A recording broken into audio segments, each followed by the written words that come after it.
Hola queridos amigos, ¿cómo están? Bienvenidos a esta clase de Levítico, la número 4. Espero estén disfrutando esta serie y esté siendo de mucha bendición para ustedes. Hoy día vamos al capítulo 4, pero no solamente veremos el capítulo 4, sino como ustedes ven ahí, del capítulo 4, verso 1, hasta el 5, versículo 13. O sea, este es una sección bien larga. Y como además tiene muchísimos detalles, y esos detalles están bastante alejados, o al menos pensamos que están bastante alejados de nuestra realidad cotidiana, déjenme decirle que esto es como la tormenta perfecta para un predicador. Es difícil resumir todo esto y hacer que tenga un real sentido para nosotros en el presente.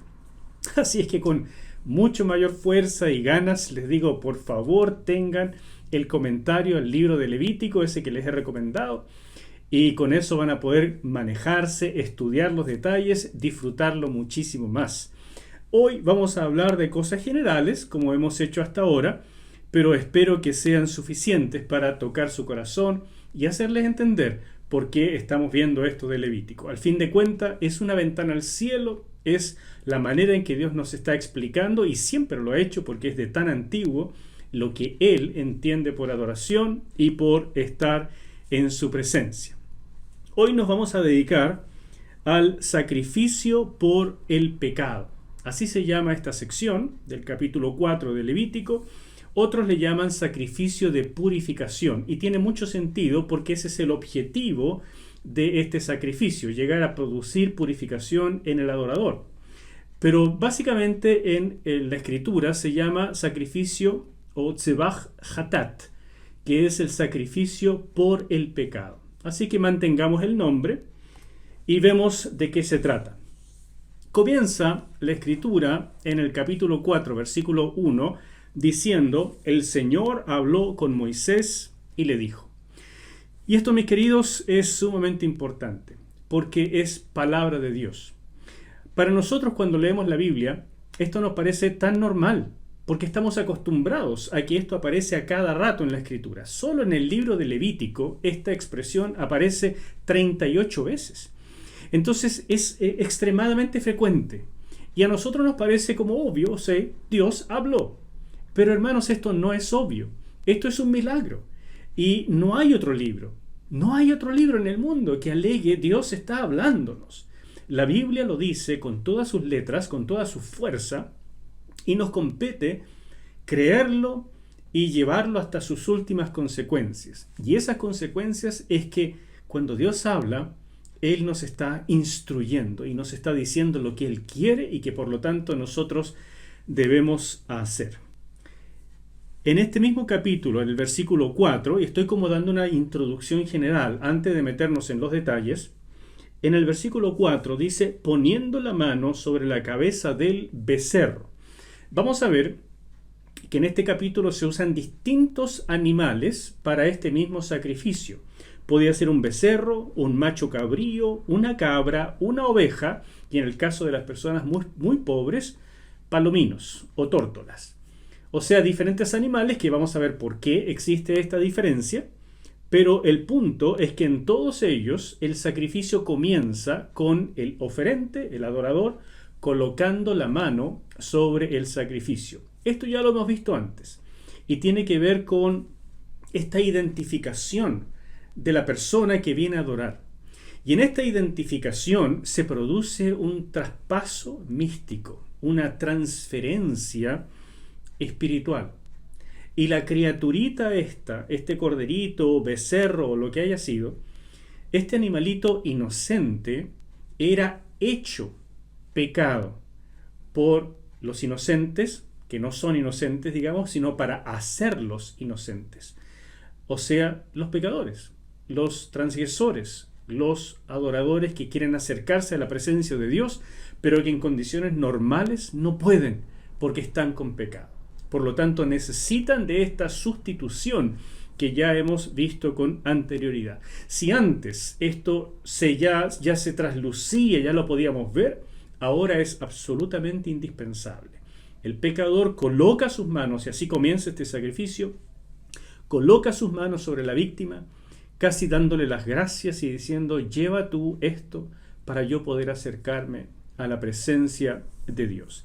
Y quiero comenzar con esta aplicación enorme que nos da el apóstol Pablo en 2 de Corintios capítulo 5, versículo 21, donde dice, al que no conoció pecado, por nosotros lo hizo pecado para que nosotros fuésemos hechos justicia de Dios en él. Nuestro Señor Jesús, el sacrificio por esencia, el ser inocente y perfecto por esencia, el Hijo de Dios, cargó el pecado de todos nosotros, para que entonces nosotros pudiésemos ser hechos justicia de Dios en él. Fuésemos hechos, no es algo intrínseco en nosotros, no es algo con lo que veníamos, es algo que nos falta. Y por eso Jesús vino como sustituto. Y esto es tan importante que lo mantengamos en mente, porque ya desde el principio quiero decirles, esto de Levítico no es anticuado. Estaba en la mente de Dios desde el principio hasta su cumplimiento total y final en la vida, en el sacrificio de su propio Hijo en la cruz. Cuando Jesús murió en la cruz, Él entendió por fin lo que esto significaba, porque fue hecho pecado. Él llevó, pero fue transformado en el pecado de toda la humanidad, pasada y presente y futura.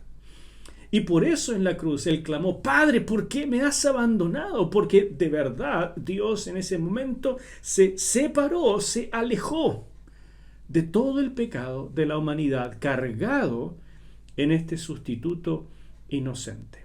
Si hay un sacrificio en Levítico que prefigura, que muestra todo el contenido del sacrificio de Cristo, es el sacrificio por el pecado.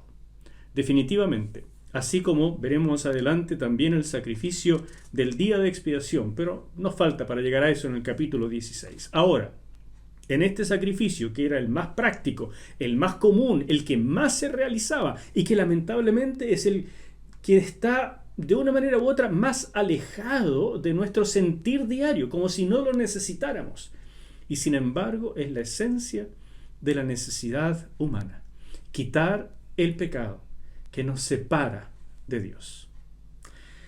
Así comienza esto y nos dice en el versículo 2 que este sacrificio tiene que ver con un pecado en particular. Dice, habla con los hijos de Israel y diles, cuando alguien, sin proponérselo, peque contra alguno de los mandamientos del Señor en cuestiones que no deben cometerse e incurra en alguna de ellas, y ahí sigue, este es el pecado por hierro, el pecado por error, el pecado por ignorancia, sin intención, sin proponérselo, como dice aquí la Reina Valera contemporánea.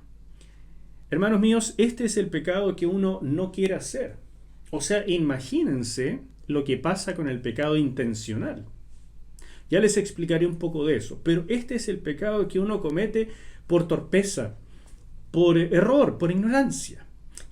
¿Cómo puede hacerse esto? ¿Cómo puede haber este tipo de pecado en que uno peque pero sin proponérselo? Déjeme ponerle algún caso. Por ejemplo, y el más típico, por ignorancia. Uno está comenzando en la vida cristiana y hay muchas cosas que no sabe y de pronto simplemente transporta la vida vieja y hace como si lo nuevo no existiera o como que no fuera para mí. O como que no lo ha entendido todavía y realmente sin mala intención, sin intención siquiera, sigue haciendo las cosas como antes y peca. Otra cosa es por creer, y esto es súper erróneo, por creer que uno puede darse ciertas licencias. Como poco o nada se predica de esto en la iglesia, entonces mucho en el cristianismo de hoy es que uno cree que puede vivir un poco a su manera. Y que Dios como que va a respetar mi vida privada y me va a dejar tranquilo. Total, al final todo Dios lo perdona. Entonces puedo hacer un poco lo que quiera y después nos arreglamos. Y me empiezo a dar licencias. Déjeme darle algunos ejemplos. ¿Dice o no la Biblia que no dejemos de congregarnos? Cuando es palabra de Dios, y aquí comienza el texto diciendo Dios habló. Así es toda la escritura. Entonces, cuando dice eso la Biblia, ¿tú crees que es una sugerencia? ¿Tú crees que es algo optativo? ¿O es un mandato divino? Y si nosotros entonces no lo hacemos, y digamos no lo hacemos porque tenemos otra cosa más importante, porque estamos carreteados, porque no tenemos muchas ganas, no me estoy refiriendo a una cosa de fuerza mayor, como que estoy enfermo o tuve que ir a atender un asunto súper urgente, no me refiero a eso. Me refiero a la elección voluntaria. Entonces, ¿tú crees que estás pecando o no? Piénsalo desde la perspectiva de Dios, no de tu perspectiva ni lo que te conviene. Si Dios lo dijo y tú haces lo contrario que Dios dijo, ¿estás pecando o no? Bueno, eso cae dentro de esta categoría. Si yo, por ejemplo, he visto en la Escritura que Dios ha mandado que yo dé testimonio de su evangelio. Jesús dice, vayan por el mundo y hagan discípulos, prediquen el evangelio a todas las criaturas, a todas las naciones. Y yo no lo hago. Y yo me paso un año sin compartir el evangelio con nadie porque estoy deprimido, porque estoy enojado, porque tengo mucho trabajo, por lo que sea. Pero no lo hago. Estás pecando. ¿Qué te puedo decir? Estás pecando.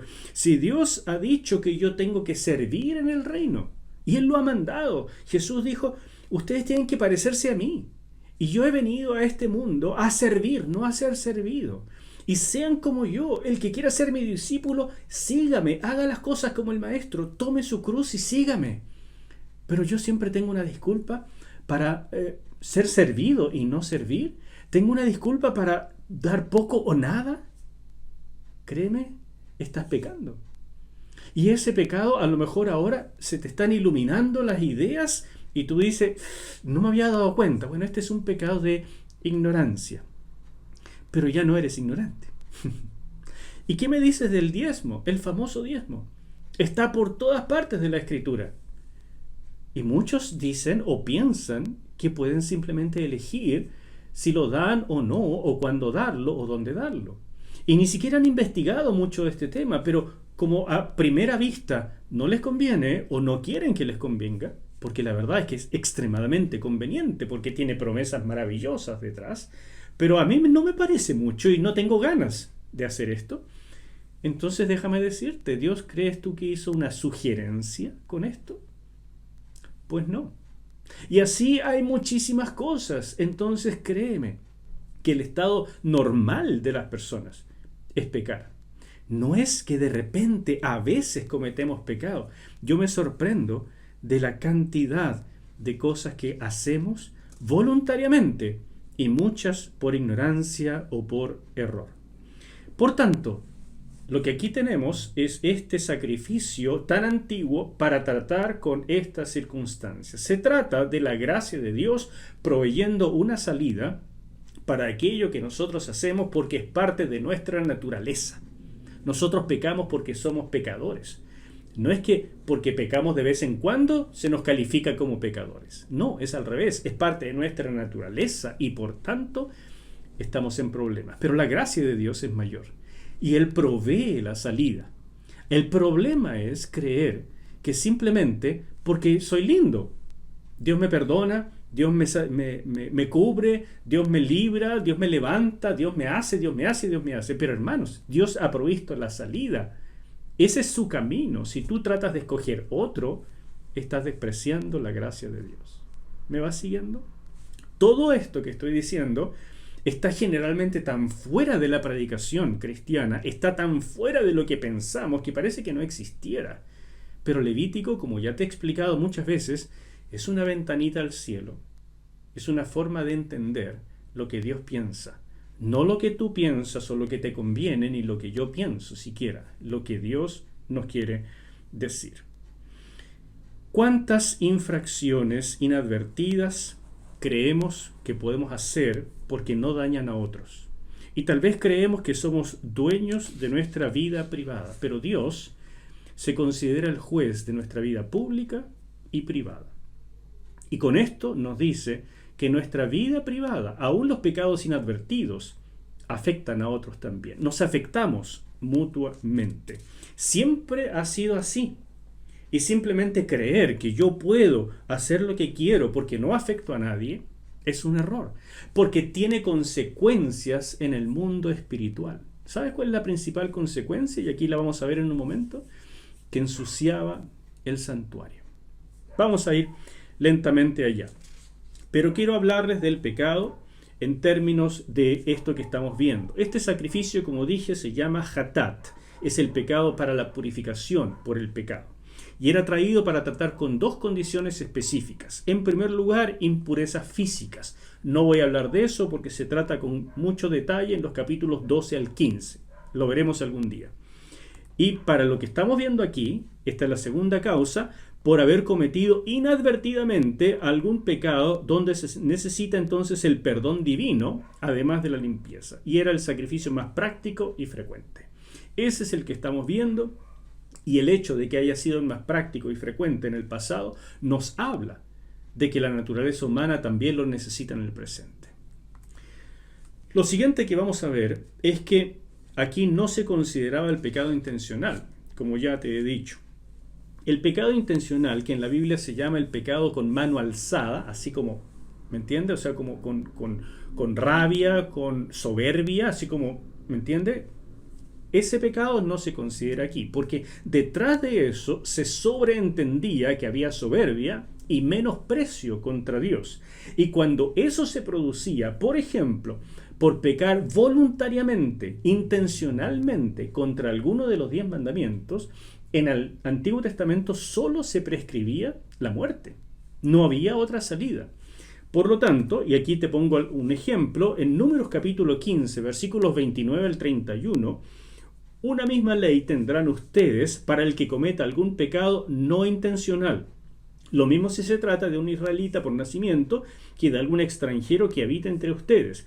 Pero el pecado no intencional es el que estamos viendo aquí en Levítico 4. Pero en Números 15 nos dice pero. Si alguien incurre en algún acto de soberbia y me ofende, esa persona será eliminada de en medio de su pueblo. Lo mismo si es israelita por nacimiento que si es extranjero.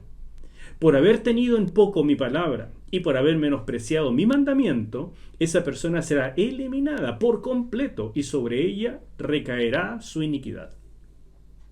¿Te parece serio? ¿Te parece violento? ¿Te parece un poco exagerado? Pues esto es Dios. ¿Qué te puedo decir? No es la figura que tal vez nos han pintado en la iglesia de hoy, que se predica tanto el mensaje de autoayuda, el mensaje de que tú eres extraordinario, que Dios tiene un plan maravilloso para ti, que Dios te está levantando, que Dios quiere esto contigo y esto y aquello, y que viene el Espíritu Santo y te va a llenar de poder. Y hermanos míos, todo eso es verdadero, todo eso es cierto. El Espíritu de Dios hace maravillosas cosas y viene por la gracia a trabajar con nosotros, pero tenemos que estar limpios para eso. El problema inicial de la humanidad no es la llenura del Espíritu Santo, es la limpieza del pecado, para que el Espíritu Santo pueda obrar en nosotros. Y si no tratamos eso, estamos cercenando el punto de partida de la vida espiritual. Esto nos habla de algo sumamente importante y algunos creen que esto es cosa del pasado, sumamente equivocado. Mire lo que dice Hebreos, Nuevo Testamento, capítulo 10, versículos 26 y 27. Si con toda intención pecamos, después de haber recibido el conocimiento de la verdad, ya no queda más sacrificio por los pecados, sino una terrible expectativa de juicio y del fuego ardiente que devorará a los enemigos de Dios. ¿Te parece que sea suave eso? ¿Te parece que es Antiguo Testamento? Pues no es otra cosa que el autor de Hebreos leyendo el libro de Levítico y trayéndolo a la época de la iglesia y diciendo, algunos principios eternos no han cambiado en absoluto. Por favor, dice el autor de Hebreos, tengan conciencia de esto, que el Dios fuego consumidor no ha cambiado nada. No es que esté pasado de moda el Dios del Antiguo Testamento y ahora tenemos un Dios blandengue. No, el Dios en el que creemos es el mismo ayer, hoy y por siempre. Es el Padre de nuestro Señor Jesucristo, quien vino para ser el sustituto. Aquí estos animalitos lo representan a Él, para ser el sustituto de aquellos que no podemos acercarnos a Dios por naturaleza, sino que necesitamos ser transformados. ¿Por qué crees que cuando dice que el Señor vendrá, seremos transformados en un abrir y cerrar de ojos para poder estar con Él en las nubes? Porque así como estamos, no duraríamos ni un segundo en la presencia de Dios. Dios no puede tener contacto en absoluto con el pecado. Y por tanto hemos de ser transformados antes de estar en su presencia. ¿Me sigues? Esto es de vital importancia para tu vida espiritual. El perdón de Dios siempre ha sido por gracia, mis queridos. Cuando David pecó intencionalmente en adulterio con Betsabé y después urdió toda esta trama para además matar al marido de Betsabé, que se llamaba Urías, ese pecado aborrecible merecía la muerte de David. Y la verdad es que David se arrepintió y solamente pudo depender de la gracia de Dios. ¿Y cómo sabía una persona en el Antiguo Testamento que la gracia de Dios finalmente lo había restaurado o lo había perdonado? Porque no moría. Nada más. Déjame decirte que esto es una época muy particular de la historia de la humanidad. Dios siempre ha querido estar con su pueblo, habitar con su pueblo, en su pueblo. Pero solo en esta época Él separó una nación para que esa nación fuera el modelo ante todas las naciones del mundo y fuera la nación misionera. Y para que ellos pudieran mantener el estándar de pureza, de santidad, todo lo que se necesitaba para esa inmensa tarea, Dios decidió habitar en medio de ese pueblo, en este lugar que conocemos como el tabernáculo. Y eso extraordinario que Dios hizo no se ha repetido nunca antes ni nunca después. Es decir, este es un experimento acotado en una cierta época. Hoy el Espíritu Santo vive en nosotros en términos espirituales, pero no podría estar físicamente, digamos, Dios así como en la nube del Señor en medio de nosotros, porque seríamos consumidos. Todo el mundo sería para Dios como Sodoma y Gomorra, prácticamente. O sea, la tarea que tenemos de predicar el Evangelio es la tarea de llamar a la gente al arrepentimiento, no a un barniz de mejoramiento, al arrepentimiento para acogerse a la gracia de Dios que restaura, transforma, ayuda, levanta, sí. Pero cuando hay genuino arrepentimiento y entendimiento de que estamos en problemas si Dios no nos ayuda. Esta es la verdad de la Escritura, el evangelio más duro, el evangelio real, el único que hay. Y cualquier otra transformación, como decía Pablo, cualquiera que predique otro evangelio que este que les hemos enseñado sea anatema. Esa es la verdad, mis hermanos, mis queridos hermanos que están escuchando estas transmisiones. Yo les estoy predicando de Antiguo Testamento para que podamos juntos conocer al verdadero Dios, no a la caricatura de Dios que a veces nos pintan. No estoy hablando de un Dios estricto y terrible. Estoy hablando de un Dios de gracia y misericordia, porque Él escoge sustituirnos por alguien inocente. En este caso, en este tiempo, por un animalito. Después, por su propio Hijo. Si eso no demuestra su amor, su paciencia y su gracia, que lo podría demostrar. Eso en efecto es su gracia. Y Él no es estricto para simplemente ponernos una vara inalcanzable. Él es el que pone la vara inalcanzable y la cumple por nosotros. Nuestra parte es la fe y entregarnos sumisamente para que Él nos transforme. Este es el Evangelio, mis hermanos. No es de un Dios castigador ni terrible, es de un Dios total y absolutamente santo. Lo que estoy hablando es para que entendamos juntos el nivel de la santidad de Dios, el nivel del sacrificio de Cristo que cubre los pecados sin intención, los pecados con intención y limpia hasta el lugar santo del cielo. Todo eso es lo que estamos viendo acá. Finalmente es el nivel de adoración que Dios pide, el único que Él acepta y el que debemos optar. Ese es el nivel de adoración que yo quiero ver en mi iglesia, mientras cantamos, mientras oramos, mientras predicamos, en el culto y fuera del culto. Es el nivel de la gente transformada por la presencia de Dios. Eso es lo que yo quiero. Y ese es el nivel al que hay que optar, hacia arriba, no hacia abajo. Nunca hacia abajo. ¿Por qué tan estricto? Como lo he dicho ya varias veces, porque este es un momento único en la historia de la humanidad. El santuario de Dios habitaba en medio del pueblo. Y esto nos está dando a entender que el pecado, por inocente que parezca, por involuntario que sea, afecta, ensucia al pecador y ensucia el santuario. Y cuando el santuario está contaminado con esto, Dios no puede habitar ahí. Entonces el riesgo que vivía Israel en esta época es que Dios se fuera del santuario, y eso significaba que el pacto se rompía. Y por tanto, Israel ya no era más nada, no era una nación diferente de las otras. Todo eso era el riesgo. Por eso es tan estricto. Insisto, esto es un momento único de la historia, pero al mismo tiempo es un modelo de lo que Dios espera en toda época. ¿Cuál es el nivel que Cristo tiene por nosotros? Como dije, ¿por qué tan estricto? Porque Dios escogió habitar en este tabernáculo, que es un modelo de los lugares celestiales.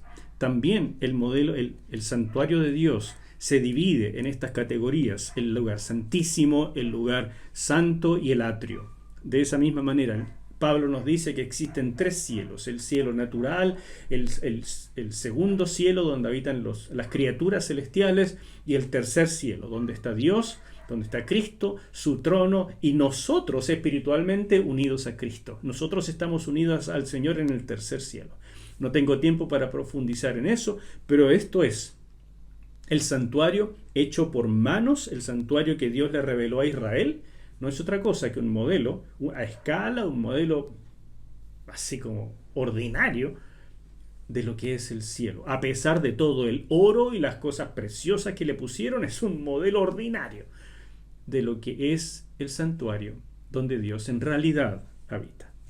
Ahora bien, el sacrificio de Cristo, y esto es lo glorioso, es de tal naturaleza, como dice Hebreos capítulo 9, e insisto, el autor de Hebreos era un fanático lector del Levítico, y él, leyendo el Levítico, es que está escribiendo este libro extraordinario. Y dice en el capítulo 9, si la sangre de estos animales en la antigüedad podía limpiar a los pecadores, dice en el versículo 14, cuánto más la sangre de Cristo, el cual mediante el Espíritu Eterno se ofreció a sí mismo sin mancha a Dios, limpiará vuestras conciencias de obras muertas para que sirváis al Dios vivo.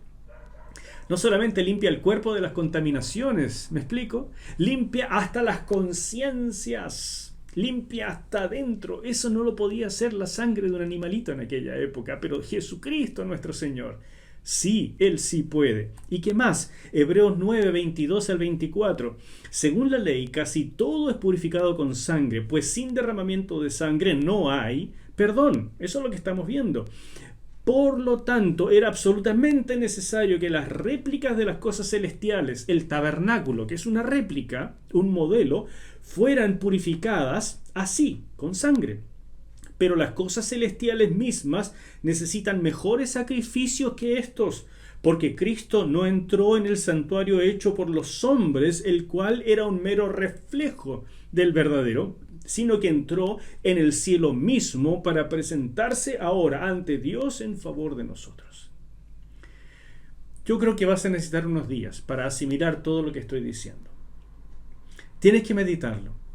Pero este es el nivel del sacrificio de Cristo. Él llega hasta lo profundo del ser humano para limpiarlo. Él llega hasta los lugares celestiales para limpiarlo todo.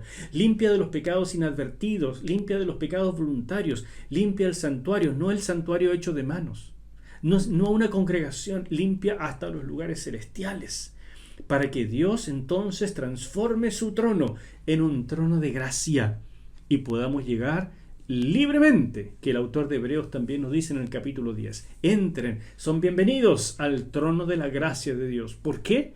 Por el sacrificio que Él hizo por nosotros. Y ese sacrificio es un modelo de esto que estamos viendo en Levítico 4. ¿Me sigues? ¿Qué animalitos se usaban para esto? Y ahora vamos entrando en algunos detalles para llegar a una conclusión. Mira, este capítulo 4 y 5 trata sobre el mismo pecado, pero aplicado a diferentes tipos de personas. Habla, por ejemplo, del pecado de sacerdotes, en el versículo 3 hasta el 12, y del 13 al 21, el pecado de toda la congregación. Los sacerdotes aquí están en el punto más alto, porque son los ministros de Dios, son los representantes de Dios en la tierra, y por lo tanto el pecado de ellos es el más contaminante de todos. Del mismo nivel que toda la congregación, en este caso todo Israel. ¿ya? No es tan fácil de aplicar a la iglesia en el presente porque la iglesia está dispersa por el mundo. Pero digamos, es el pecado de la iglesia como un todo, de todos los que se consideran cristianos y que proclaman el nombre de Cristo, pero sin embargo tenemos pecados en común. ¿Como cuál? Como el ser inefectivos, como el quedarnos dormidos, vivir para nosotros y no para el reino de Dios, no hacer nuestra tarea porque fuimos enviados al mundo para ser sal y luz en este planeta y nos estamos quedando dormidos. Y la iglesia no es lo que debería ser.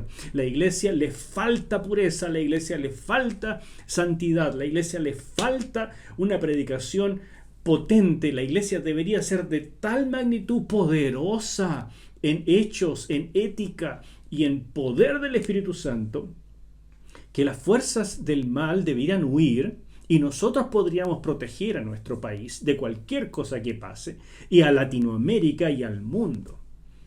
Esa es la fuerza, esa es la delegación del poder de Dios a la iglesia.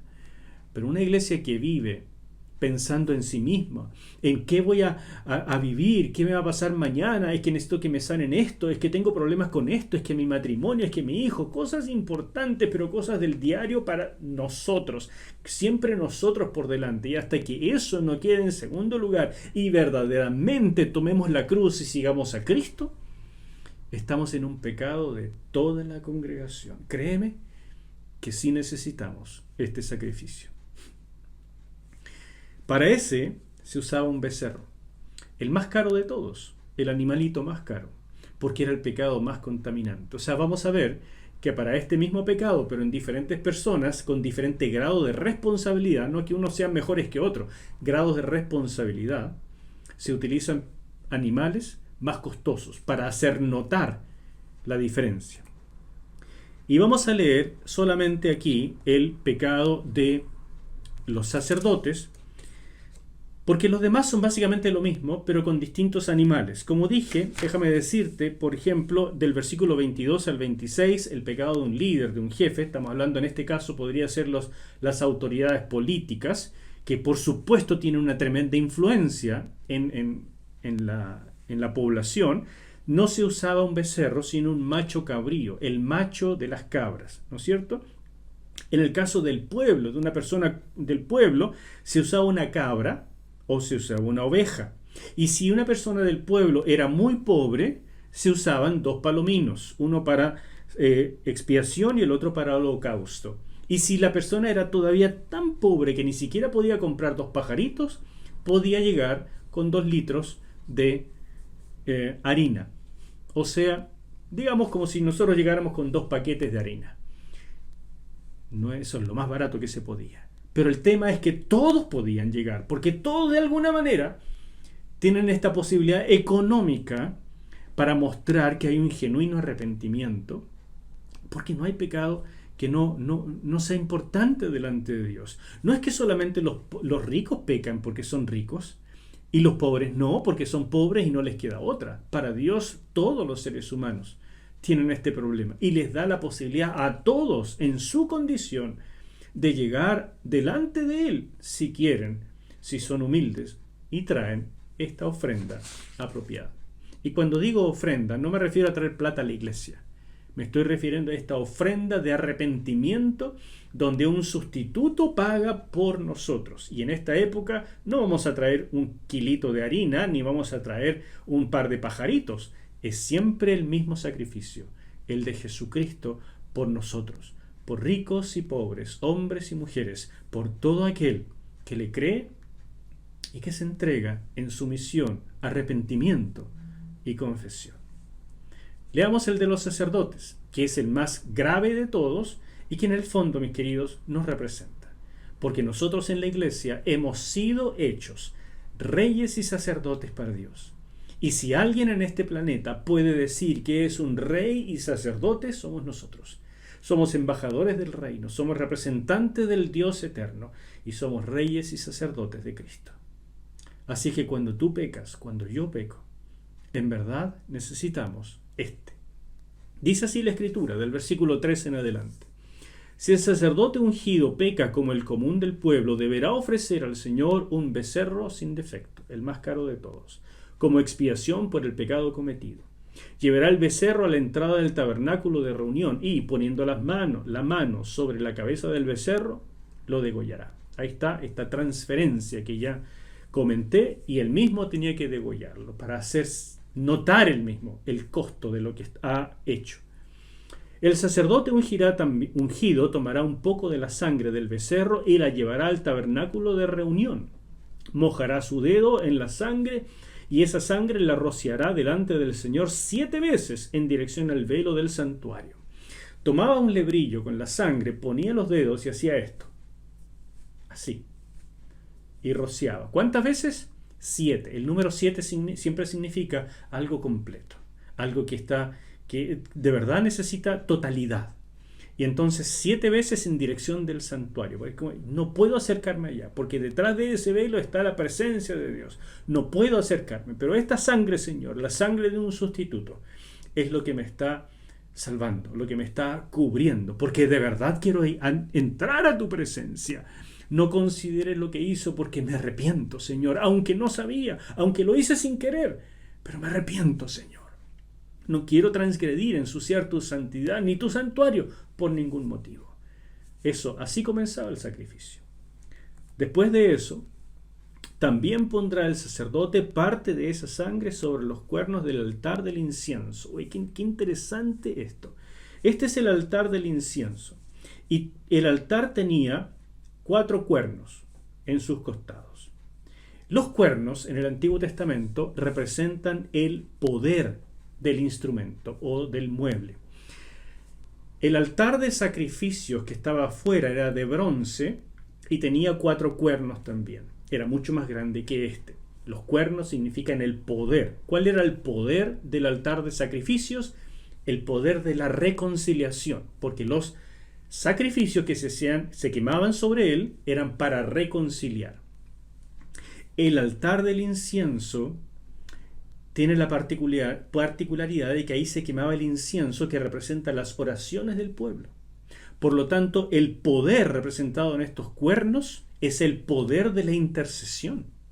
Lo que pasaba o lo que pretendía decirnos este texto es que el pecado de las personas con mayor responsabilidad, los representantes de Dios, ese pecado impide la posibilidad de la intercesión, impide que las oraciones lleguen a la presencia de Dios. Por eso que lo primero que había que limpiar del pecado cometido era llegar hasta el lugar santo donde estaba este mueble y limpiarlo para que las oraciones pudieran entrar a la presencia de Dios. ¿Me sigues? Todo esto es una cosa sumamente simbólica.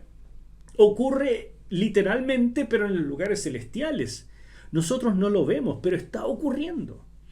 Y cuando peca un rey y sacerdote como tú o como yo, se produce algo sumamente grave en términos espirituales. Es un mensaje, es una declaración a los lugares celestiales.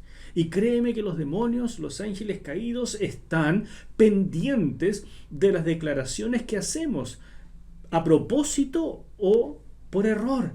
Están pendientes de si nosotros de verdad adoramos y nos sometemos a Dios o nuestro corazón está en rebeldía. Todos esos mensajes ellos los reciben y actúan en conformidad a eso. ¿Es cierto? Sigo leyendo. Los cuernos del altar del incienso aromático, el cual está en el tabernáculo de reunión delante del Señor, como dije, en el lugar santo.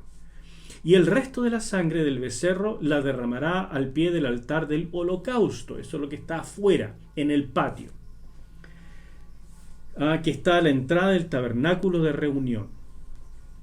Para la expiación tomará toda la grasa del becerro, la grasa, tanto la que cubre los intestinos como la que recubre las entrañas, los 2 riñones, la grasa que los recubre y la que está sobre los ijares, y junto con los riñones quitará la grasa que recubre el hígado, tal y como se quita la grasa del buey del sacrificio de paz, y el sacerdote la quemará sobre el altar del holocausto. ¿Te das cuenta?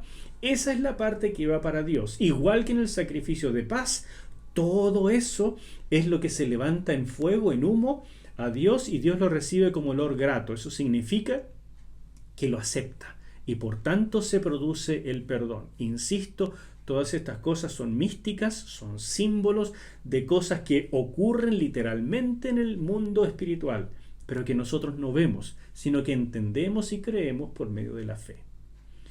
Entonces, toda esa parte, todo eso iba en forma de humo al Señor. Versículo 11. La piel del becerro con toda su carne, su cabeza, sus piernas, sus intestinos, su estiércol, en fin, todo el becerro, lo llevará fuera del campamento hasta un lugar limpio donde se echan las cenizas y allí lo quemará sobre la leña encendida. Se hacía fuera del campamento una fogata y allí se quemaba el becerro, no sobre el altar del sacrificio, porque este becerro estaba cubierto con el pecado más grave que hay, el pecado de sacerdotes o de toda la congregación. Y este becerro, por tanto, no podía ser comido por nadie y no podía ser quemado ni siquiera sobre el altar como el holocausto. Tenía que ser quemado sobre una fogata fuera del campamento y todo completo, hasta la piel. De este no se quedaba nada, nadie, porque estaba completamente contaminado. ¿Y sabes qué? Esto me recuerda a un pasaje extraordinario, cuando dice en Hebreos 13, versículo 12, por lo cual también Jesús, para santificar al pueblo mediante su propia sangre, padeció fuera de la puerta.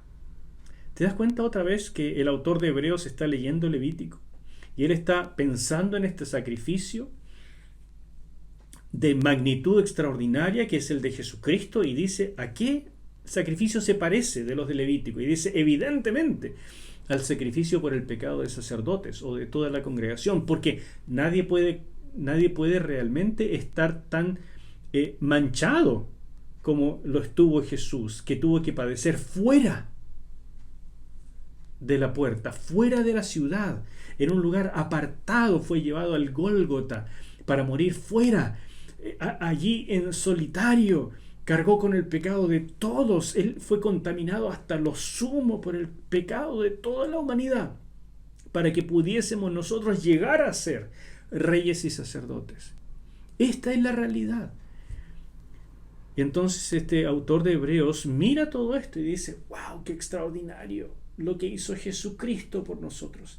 Él cargó el pecado en magnitud absoluta, por eso que tuvo que padecer fuera de la ciudad, fuera de la puerta. Bueno, hay tanto aquí, lamentablemente son tantos los detalles que no puedo mencionarte, pero bueno, este resumen espero que sirva.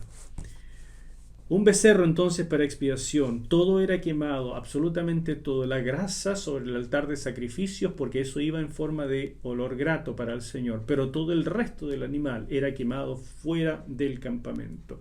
El pecado llegaba hasta el lugar santo, por eso que tenía que ser limpiada esa contaminación y se aplicaba la sangre sobre los cuernos del altar, y nadie podía comer de ese sacrificio. Y en cuarto lugar, la sangre está, por supuesto, en el centro del ritual. Y aquí les muestro una foto del altar de sacrificios, el que estaba en el patio afuera, y también, como ves, tiene sus cuernos. Y lo interesante es que en estos dos sacrificios, por los sacerdotes y por la congregación, la sangre se aplicaba sobre los cuernos del altar del incienso, dentro de la carpa, ahí adentro. Pero cuando era del pueblo o de los jefes, se aplicaba solamente aquí afuera, porque es un nivel distinto de contaminación. Contamina también el altar de la reconciliación, pero no las oraciones. Nos está diciendo algo muy simple, pero muy importante. Mientras más responsabilidad tengas, es más contaminante tu pecado. Y eso es una realidad en el mundo espiritual. Y nosotros tenemos la mayor de las responsabilidades, no solo el pastor, no solo los ancianos de la iglesia, no solo los que enseñan, no, todos hemos sido hechos sacerdotes y reyes para Dios. ¿O no es cierto esto? ¿No estoy diciendo algo que no es cierto?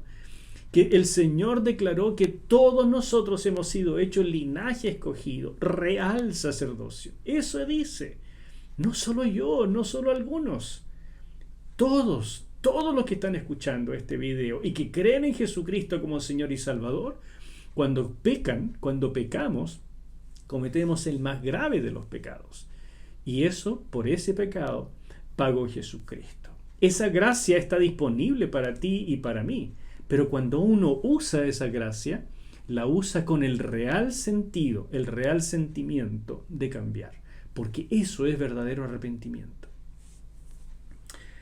Sigo, y ya voy terminando. De verdad, mis queridos, nos afectamos unos a otros. La privacidad que nosotros respetamos tanto y que parece que alguna gente dice yo puedo vivir a mi manera y usted no se meta. Dios dice no es así. Yo soy el juez de tu vida pública y privada. Y cuando tú pecas, afectas a los demás. Y cuando alguien peca siendo cristiano, afecta a la iglesia. Y yo le he dicho esto a gente en consejerías y las personas me dicen como no puedo o no quiero cambiar, pastor, nos vemos. Y me voy de la iglesia. Y así no afecto a nadie y usted no me dice ni una cuestión más. Hermanos, esa no es la solución. Irse de la iglesia, irse amurrado es peor todavía. Porque fuera de la iglesia tú sigues siendo parte de este cuerpo. Tú sigues siendo parte del cuerpo universal de Cristo. Y nos seguimos afectando. Y tu rebeldía me afecta a mí. Mi pecado te afecta a ti. Y Dios nos llama a todos a cuidarnos los unos a los otros. No solamente en ofrendarnos cuando alguien tiene una necesidad y levantarnos y abrazarnos y darnos ánimo, orar juntos y llorar juntos. No, también exhortarnos, a veces reprendernos y orar unos por otros para que los pecados sean perdonados. Porque la iglesia es llamada a ser santa, pura, sin mancha ni mácula, hasta la venida del Señor. Si esto no te está haciendo sentido, puedes cortar la transmisión. Pero si esto te hace sentido, yo te ruego, llora en tu corazón, llora por ti, llora por la iglesia, llora por la sanidad y santidad del pueblo de Dios. Porque para eso fuimos apartados. No para ser el hazme reír que muchas veces somos en esta sociedad actual. Cuando se trataba del pecado de un jefe, como dije, se debía aplicar una cabra. Quiero mostrarles rápidamente la diferencia de los animales. Ya hemos mencionado varios tipos de animales, pero esta es la diferencia. Una cabra, ahí está la palabra en latín, la capra, Aegagrus hircus, y no lo digo nunca más eso. Es una cabra, es el macho de una cabra. Eso era para un jefe. El macho también en nuestro castellano se llama cabro, cabrón, macho, cabrío o chivo. Todos esos es lo mismo para el macho de las cabras. Y cuando es chiquitito se llama cabrito, hasta los 4 meses de edad. Para el caso de una persona del pueblo se usaba una oveja o una cabra. La oveja es esta que tienes acá, la más común, la que conocemos, ¿no es cierto? La ovis aries en latín. Y cuando es adulto, el macho se llama carnero. Y cuando es pequeñito, como este que está acá, ¿no es cierto? Se llama cordero o borrego. Eso es para que tengamos un vocabulario en común. Cuando la persona era todavía muy pobre y no podía siquiera traer un animal de estos, Dios dice, no importa, yo me encargo de hacer que sea posible para ti. Estamos en el Antiguo Testamento. En el Nuevo, Dios lo hizo más todavía, porque Jesucristo dio un sacrificio que es total para todos, sin importar estatus económico, ninguna cosa. El sacrificio de Cristo quita todo. Bueno, si no podía traer borregos, lo que fuera, podía traer 2 tórtolas o 2 palominos. Y si ni siquiera le alcanzaba para eso, en el versículo 11 dice, tráigame entonces el equivalente a 2 litros de harina. 2 litros de harina es lo que una persona hacía trabajando en el campo en un día. Entonces, si una persona no tenía nada, ni tampoco tenía campo, ni nada, en la ley estaba permitido que una persona fuera al campo de otro y cosechara lo necesario para un día. Y eso que estaba permitido, él lo cosechaba, lo molía y tenía para traer su ofrenda. O sea, todos pueden. Porque delante de Dios, el Señor quiere que todos lleguen a su presencia de una única manera. Con arrepentimiento genuino, con confesión y con esta ofrenda que lo sustituye a Él. En nuestro caso, Jesucristo nuestro Señor. Pero en esta época, esto que está poniendo el Señor. Y si alguien pudiente, por ejemplo, decía, no tengo ganas de gastar, voy a llevar un poquito de harina mejor, en lugar de lo que me corresponde, eso se le consideraba como pecado y era peor para su vida espiritual. Y así, mis hermanos, llego hasta el final de un capítulo complejo, de una sección con muchísimos detalles, pero con principios tan importantes que cruzan la historia de la humanidad, de toda la humanidad y de todas las épocas. Solamente han cambiado las formas, los tipos, pero el principio, lo que Dios piensa sobre el pecado, sobre la magnitud del sacrificio de su Hijo Jesucristo y de la sangre que es necesaria para sustituirnos, eso no ha cambiado un ápice. Y solo quiero terminar diciéndote lo siguiente. Último principio. Si el Espíritu Santo trae a tu mente, a tu corazón, el recuerdo de algún pecado olvidado, hecho sin intención, y que consideraste insignificante, no muy importante, total, no le hizo mal a nadie, no lo veas así. Ven delante de Dios, porque tenemos abogado en Cristo Jesús. Él te va a ayudar, pero ven con arrepentimiento y confesión.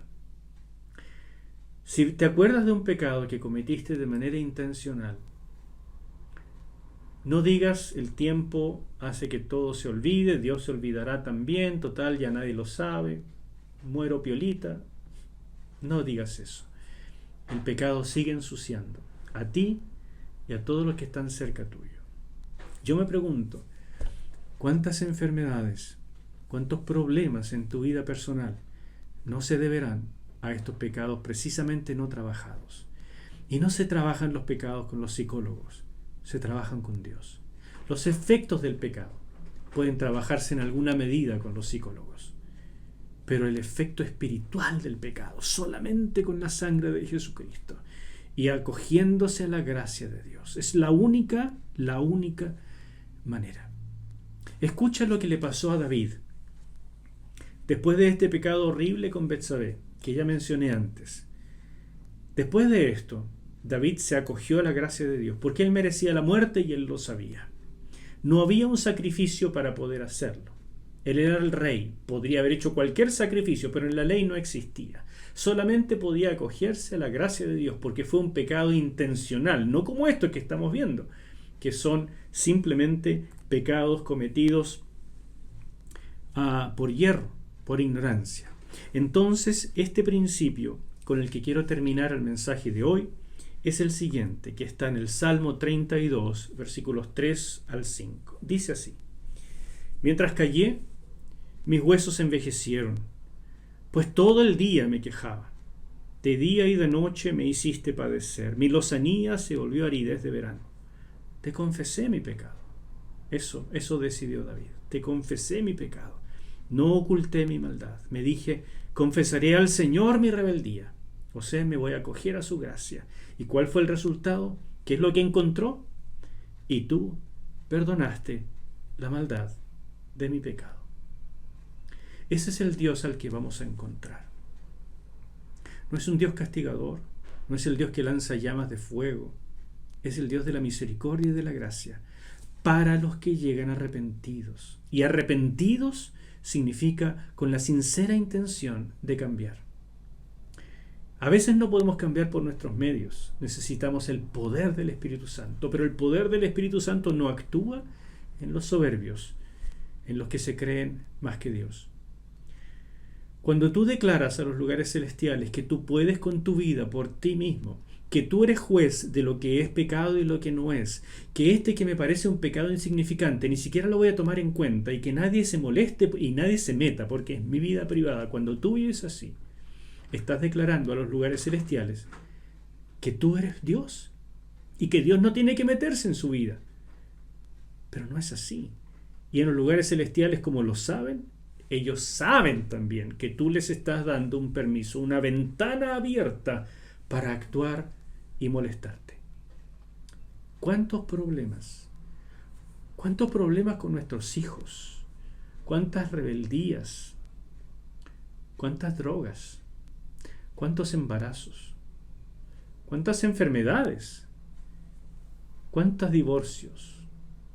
¿Cuántas peleas se deberán a los pecados no confesados, que creemos que no tienen mucho efecto y que son insignificantes? Y sin embargo, para Dios han hecho separación entre tú y Él. Y esa separación significa quitar también su protección. Y le quita a los ángeles de Dios la posibilidad de ayudarte y le da permiso a los enemigos de Dios para molestarte. Este es el mundo espiritual, el real. Tienes que conocerlo y entender que Levíticos 4 está muy lejos de ser un libro viejo, una revelación pasada de moda. Es simplemente una revelación del Dios eterno, del Dios santo, del Dios que te ama y que Él puso la sangre para limpiarte y que te la ofrece por gracia a aquel que viene a Él sinceramente arrepentido. Dios, yo te doy gracias por tu paciencia, tu amor y tu bondad. Y yo te ruego que todas estas palabras sean bien entendidas, sean bien interpretadas. Señor mío, yo te ruego que todo el que está viendo esto pueda entender que tu amor ha suplido todo lo que nosotros no podemos, pero que tú esperas humildad y esperas sumisión, que la fe se transforme en arrepentimiento y confesión para tomar de tu gracia hoy, mañana y siempre. Y te lo pido en el nombre de Jesús. Amén. Nos vemos. Dios te bendiga.